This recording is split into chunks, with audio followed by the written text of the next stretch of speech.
जनहित TV news, बातमी प्रत्येकाच्या हिताची। कोल्हापूर येथील महादेवी म्हणजेच माधुरी हत्तींच्या स्थलांतरावरून अनेक तर्कवितर्क लावले जात असतानाच आता वनतारा संस्थेने यावर अधिकृत वक्तव्य जारी केलं आहे। वनताराने स्पष्ट केलं आहे की त्यांनी हत्तींचं स्थलांतर स्वतःहून किंवा गुपचूप केलेलं नाही। हे स्थलांतर माननीय मुंबई उच्च न्यायालयाच्या आदेशानुसार झालं असून सर्वोच्च न्यायालयानेही या निर्णयावर शिक्कामोर्तब केलं होतं। वनतारा संस्थेच्या म्हणण्यानुसार माधुरी हत्तीच्या आरोग्याचे आणि दीर्घकालीन कल्याणाचे रक्षण करणं हाच त्यांचा एकमेव हेतू होता। हे सर्व कायदेशीर आणि नैतिक निकष पाळून पार पाडलं गेलं आहे, असंही त्यांनी स्पष्ट केले। वनताराने नुकतंच त्यांचं प्रसिद्धी पत्रक जाहीर केलं आहे। त्या पत्रकानुसार ते म्हणतात, कोल्हापूर येथील स्वस्ती श्री जिनसेन भट्टाचार्य महास्वामीजी संस्थान मठ मधून अलीकडेच स्थलांतरित झालेल्या महादेवी म्हणजेच माधुरी हत्तींनी सोबत असलेल्या प्रेम आणि आध्यात्मिक भावनांविषयी वनतारा खूप आदर बाळगते। आम्ही ओळखतो की तिची तिथे उपस्थिती केवळ प्रतिकात्मक नव्हती तर अनेकांसाठी पवित्र होती।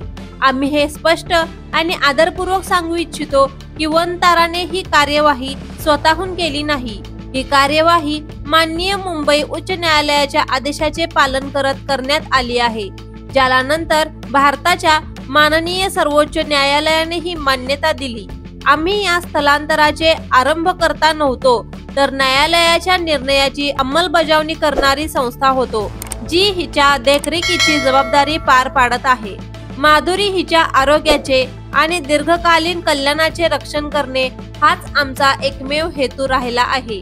हिला आमच्या देखरेखीखाली आणण्याची संपूर्ण प्रक्रिया प्रेमपूर्वक, जबाबदारीने आणि कायदेशीर तसेच नैतिक निकषांचे काटेकोर पालन करत पार पाडली गेली। जनतेच्या तीव्र भावनिक प्रतिसादाची आम्हाला पूर्ण जाणीव आहे आणि आम्ही त्याबाबत मनापासून सहानुभूती बाळगतो। म्हणूनच करुणा आणि ऐक्याच्या भावनेतून आम्ही कोल्हापूर येथील जैन मठ व पूज्य स्वामीजी यांच्यासोबत थेट संवाद सुरू केला आहे। कायदेशीर आणि पशुवैद्यकीय सल्ल्याच्या आधारे आम्ही माधुरी हिच्या भविष्यासाठी सर्व शक्यता तपासत आहोत, ज्याद्वारे शांततामय मार्गे माधुरीच्या कल्याणासोबतच समाजाच्या भावनांचा देखील सन्मान राखला जाईल। वनतारा कोणत्याही धर्म, प्रदेश किंवा परंपरेच्या विरोधात नाही। आम्ही अशा मुक्या जीवांच्या सेवेसाठी आहोत जे मानवी करुणेवर अवलंबून आहेत। आम्ही पारदर्शकतेस, कायद्याच्या पालनास आणि सर्वात महत्त्वाचे म्हणजे करुणेला पूर्णपणे वचनबद्ध आहोत। आम्ही जनतेला संघर्षासाठी नाही तर माधुरी व अशा प्रत्येक प्राण्याच्या सन्मानपूर्वक व शांत आयुष्याच्या अधिकारासाठी आमच्या सोबत उभे राहण्याचे विनम्र आवाहन करतो। वनताराच्या या प्रसिद्धी पत्रकानंतर असे वाटू लागले आहे की आता माधुरी हत्तीनीला परत पाठवण्याचा त्यांचा सध्या तरी विचार नाहीये।